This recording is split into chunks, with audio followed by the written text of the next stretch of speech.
नमस्कार, मैं डॉक्टर देशराज वर्मा, सहआचार्य हिंदी, राजकीय महाविद्यालय राजगढ़ अलवर, राजस्थान। प्रिय विद्यार्थियों, बीए प्रथम वर्ष के प्रथम प्रश्न पत्र में महाकवि सूरदास को आपके पाठ्यक्रम में लगाया गया है और सूरदास के जो संकलित पद हैं उनका हम अध्ययन करेंगे। इससे पूर्व हम महाकवि सूरदास का हिंदी साहित्य में स्थान और उनके जीवन परिचय तथा उनकी भक्ति भावना पर विचार करते हैं। देखिए, हिंदी साहित्य का जो भक्ति काल है उसमें आचार्य रामचंद्र शुक्ल ने जो भक्ति की धारा है उसको मोटे तौर पर दो भागों में बांटा है, निर्गुण भक्ति और सगुण भक्ति धारा। सगुण भक्ति धारा के अंतर्गत दो धाराएं उन्होंने बताई हैं। एक है कृष्ण भक्ति धारा, सगुण कृष्ण भक्ति धारा, और दूसरी है सगुण राम भक्ति काव्य धारा। आज हम कृष्ण भक्ति काव्य परंपरा में सूर के स्थान के बारे में चर्चा करते हैं। देखिए, जैसा कि नाम से ही स्पष्ट है कि सगुण कृष्ण काव्य परंपरा में एक तो भगवान के सगुण रूप की उपासना पर बल है और आराध्य देव भगवान कृष्ण इस काव्य धारा के माने जग गए हैं। जब हम कृष्ण भक्ति काव्य परंपरा के बारे में विचार करते हैं तो हमें वैदिक साहित्य में कृष्ण ऋषि का भी जिक्र मिलता है। उसके बाद में श्रीमद् भागवत का जो समूचा विधान है वो श्री कृष्ण को केंद्र में रखकर या सारा जो चिंतन मनन और जो महाकाव्यात्मक गरिमा है वो कृष्ण को केंद्र में रख करके रची और लिखी गई है। इसी परंपरा में जब हम आगे देखते हैं तो जयदेव हैं जो श्री कृष्ण को लेकर के काव्य रचना करते हैं। विद्यापति का नाम बड़े सम्मान के साथ लिया जाता है। भक्ति काल में आते हैं तो हमें महाकवि सूर है, मीरा है, रसखान है और विभिन्न जो सगुण भक्ति के आचार्य हैं, चाहे वो दक्षिण के वल्लभाचार्य हों या मध्वाचार्य हों या चैतन्य महाप्रभु हों, सभी ने भगवान कृष्ण को आराध्य मान करके काव्य रचना की है। इसी क्रम में भक्तिकालीन कृष्ण भक्ति काव्य परंपरा में महाकवि सूर का स्थान सर्वोपरि है। वो कृष्ण काव्य परंपरा के प्रतिनिधि कवि माने जाते हैं। सूरदास का जन्म संवत 1540 में रुनकता नामक ग्राम में माना जाता है। कुछ विद्वान इनका जन्म पारसोली नामक गांव में भी मानते हैं और संवत 1620 में इनका देहावसान हो गया था। ये सारस्वत ब्राह्मण थे और ऐसा माना जाता है कि ये जन्मांध थे और जन्मांध व्यक्ति को ही सूर कहा जाता है। ये ब्रज के गौ घाट पर विराजते थे और दास्य भाव और विनय के पदों का गायन करते रहते थे। ऐसा माना जाता है कि जब दक्षिण के आचार्य वल्लभ या वल्लभाचार्य अपनी धर्म यात्रा के लिए मथुरा आते हैं तो उनको पता चलता है कि यहाँ एक बूढ़े बाबा हैं जो कृष्ण भक्ति के पदों का गायन करते रहते हैं और वल्लभाचार्य जी उनसे मिलते हैं और कुछ सुनाने का, भक्ति पदों को सुनाने का आग्रह करते हैं। तो सूर घिघिया जाते हैं और घबराते हुए वही दास्य भाव के पदों का गायन करते हैं कि मौसम कौन कुटिल खल कामी, जिन तनु दियो ताही बिसरायो, ऐसा नौन हरामी, हों सब पतितन कोटि को। जैसे विनय के और दास्य भाव के पदों को बड़े संकोच और डर के साथ गाते हैं। तब वल्लभाचार्य कहते हैं कि अरे सूर, ऐसे काहे को घिघियात हो, कछु हरि भजन करि ले। सूरदास बड़े सहज भाव से कहते हैं कि महाराज में हरि भजन की पद्धति को नहीं जानता, भक्ति के जो तरीके हैं उनको नहीं जानता। तब मैं ये कहा जाता है कि वल्लभाचार्य उन सूर को लीला भेद बताते हैं। श्री गुरु वल्लभ भेद बतायो, लीला भेद उनको बताते हैं। उसके बाद में सूर भगवान कृष्ण को लेकर के सख्य भाव के पदों का गायन करने लगते हैं। तो हम यूँ कह सकते हैं कि वल्लभाचार्य से मिलने से पूर्व सूर की भक्ति में विनय और दास्य भाव की प्रधानता है, और वल्लभाचार्य से लीला भेद जानने के बाद सूर सखा भाव या सख्य भाव के पदों का गायन करते हैं। इसके अतिरिक्त जो समझने की बात है, अगर हम एक ही शब्द में या एक ही वाक्य में पूछें कि सूर की भक्ति किस भाव की है, तो हमें सखा या सख्य भाव ही लिखना चाहिए और बताना चाहिए। जहाँ ऑब्जेक्टिव टाइप के प्रश्न हो तो वहाँ हमें सख्य भाव या सखा भाव ही लिखना चाहिए, बताना चाहिए। अब हम सूर के रचना काल और इनकी रचनाओं के बारे में चर्चा करें तो सूर की 3 रचनाएं प्रमुख मानी जाती हैं।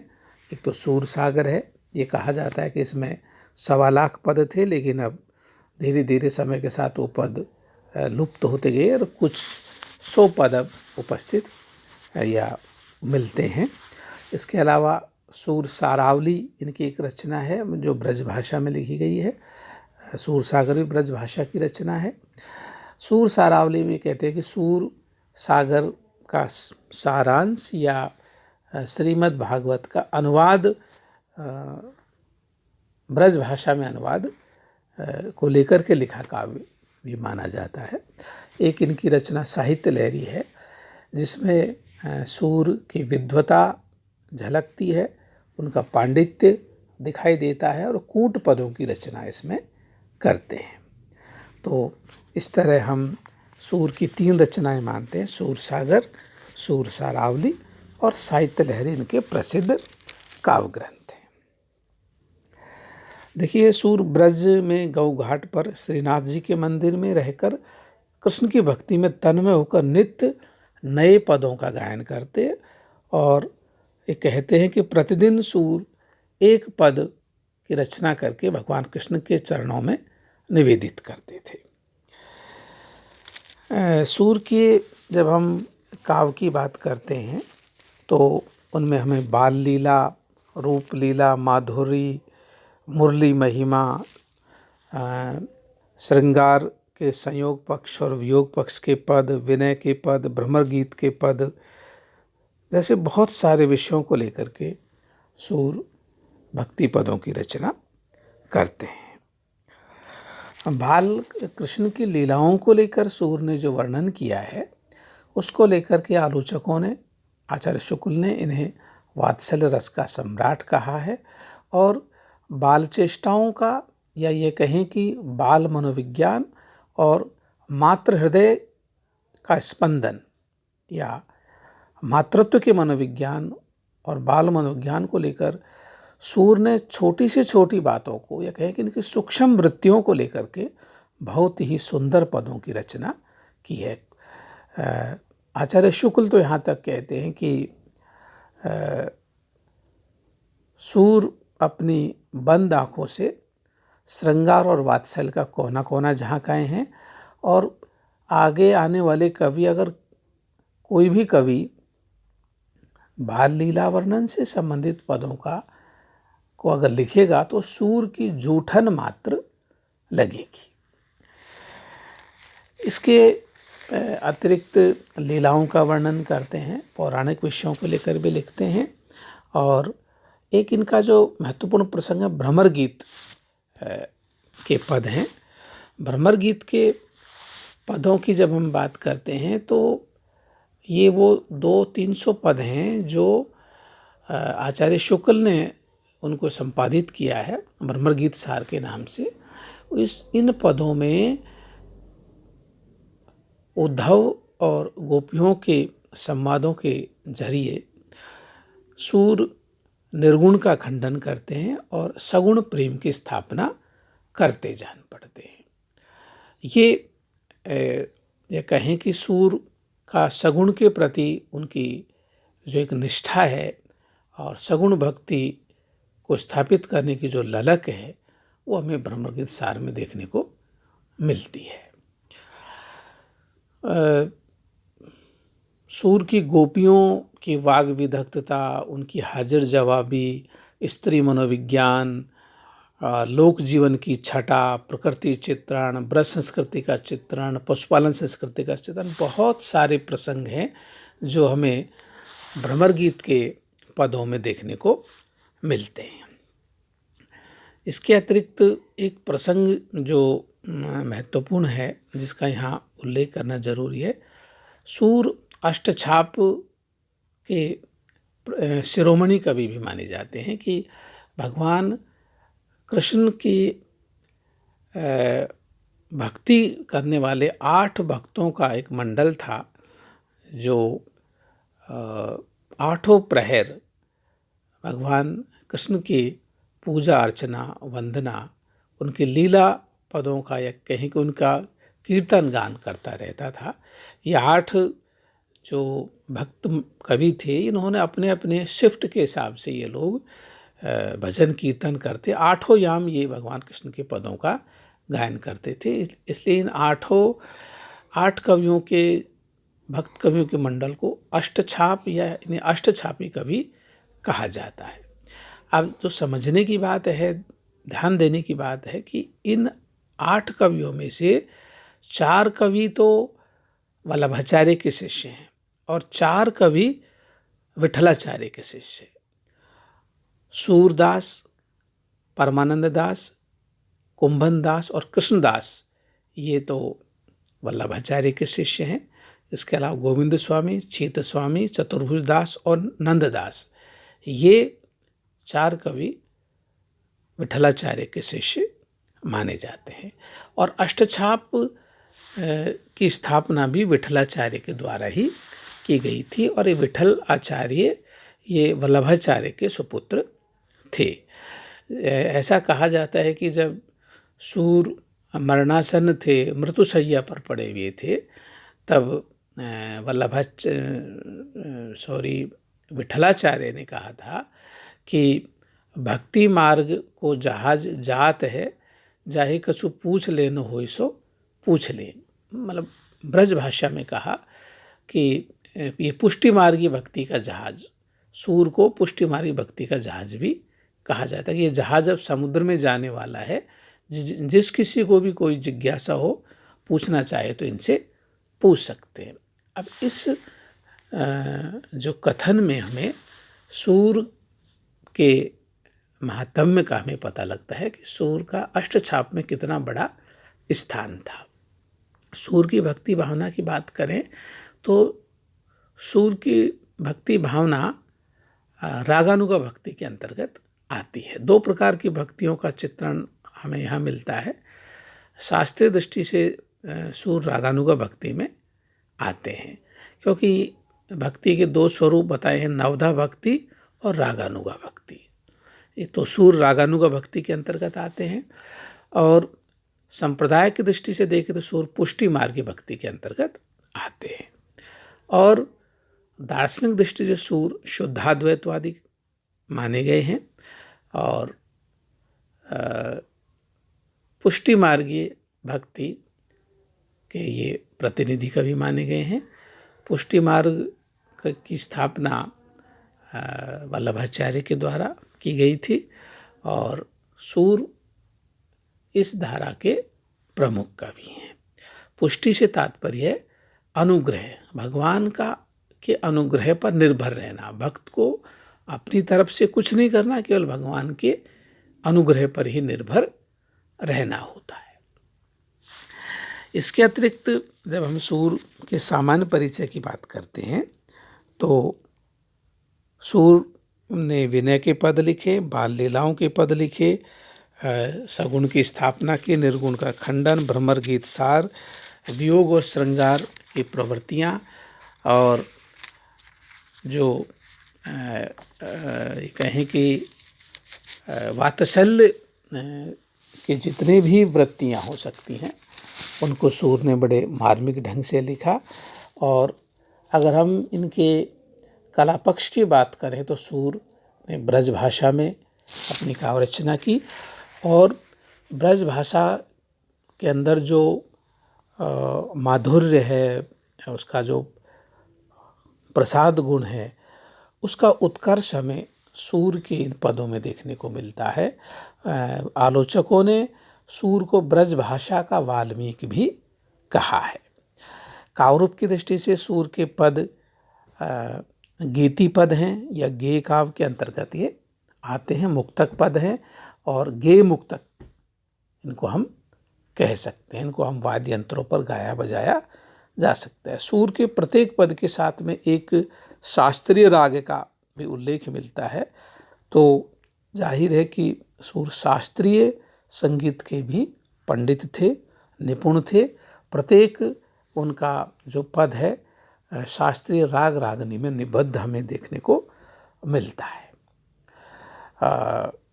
इसके अलावा हमें इन्होंने पदों की रचना की, गेय पदों की रचना की है और ब्रज भाषा में इन्होंने लिखा है और प्रसाद और माधुर गुण की प्रधानता इनमें देखने को मिलती है।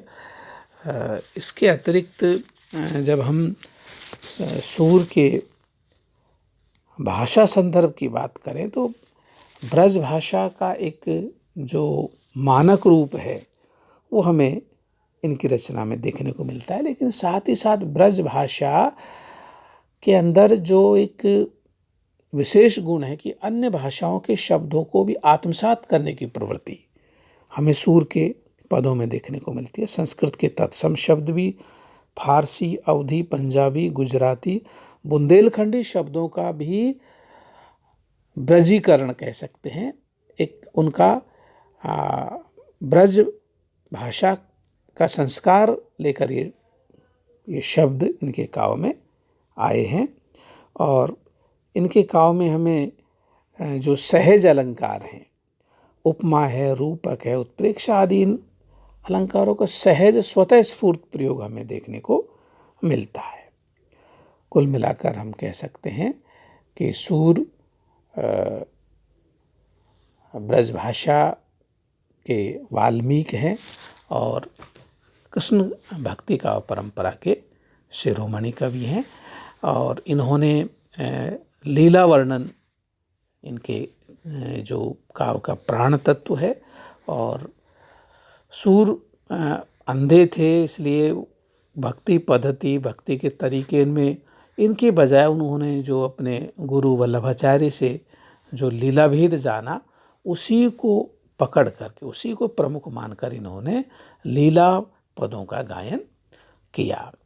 विद्वान इनके जो एक तरह से पदों के गायन के पीछे जो एक रूपक विधान है, जिसको आलोचकों ने सूर का मायावाद भी कहा है, उस दृष्टि से हम थोड़ा समझने की अंत में कोशिश करते हैं कि सूर के मायावाद के अंतर्गत भगवान कृष्ण पूर्ण पार ब्रह्म है, राधा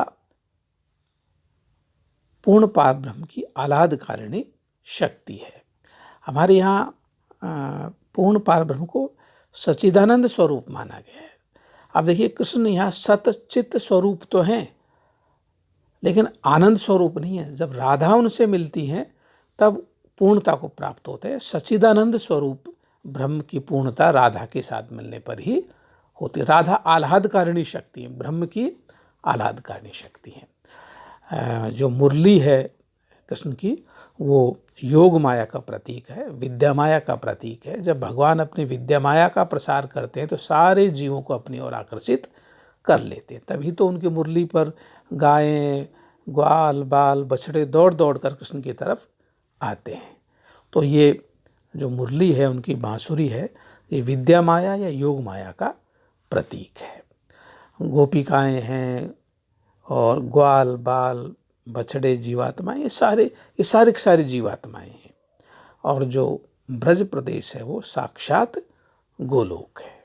इस तरह से हम सूर्य के इस दर्शन को या इस मायावाद को ध्यान में रखकर हम सूर्य के पदों का अध्ययन करते हैं और आनंद की अनुभूति करते हैं। इसलिए प्रिय विद्यार्थियों, निश्चित रूप से आप सूरदास की भक्ति भावना, उनकी काव्य दृष्टि, उनका भाषा सौंदर्य पर निश्चित रूप से आपको एक नई दिशा मिली होगी और एक नई समझ आपके अंदर विकसित होगी और सूर्य को पढ़ने के प्रति आपके मन में जिज्ञासा का भाव पैदा हुआ होगा। मैं ऐसी उम्मीद करता हूँ। धन्यवाद।